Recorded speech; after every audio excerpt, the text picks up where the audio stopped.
झिन्नत उन्निसा बेगमचा जन्म 5 ऑक्टोबर 1643 रोजी कदाचितच औरंगाबाद येथे झाला.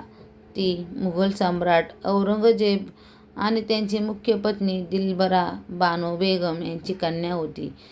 तिची आई पारशीय घराण्यातील होती, त्यामुळे झिन्नतच्या शाही शिक्षणावर भर देण्यात आला. तिच्या वडिलांनी तिला पादशाह बेगम ही प्रतिष्ठित पदवी दिली होती.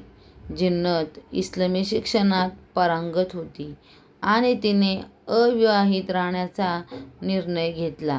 ती आपल्या वडिलांसोबत कायमच राहायची.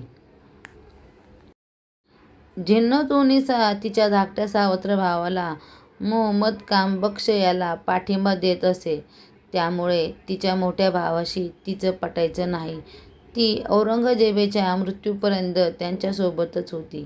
1681 पासून औरंगजेबाने दख्खनमधील मोहिमा सुरू केल्या.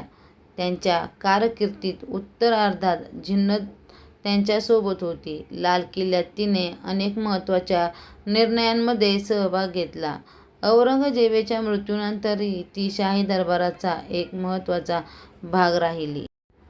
झिन्नत उन्निसेने 14 मोठे कारावास म्हणजे विश्रांतीगृह बांधले होते. विशेषतः बंगाल ते अवध मार्गावर तिने धर्मशाळा उभारल्या. तिच्या सेवाभावी कार्यामुळे औरंगजेबानेही तिची प्रशंसा केली होती. 1700 मध्ये तिने दिल्लीतील लाल किल्ल्याजवळ झिन्नत-उन मसाजिद नावाची भव्य मशीद बांधली. त्यांच्या परंपरेनुसार तिने औरंगजेबाकडून हुंड्याची रक्कम मागून घेतली ही मशीद बांधली.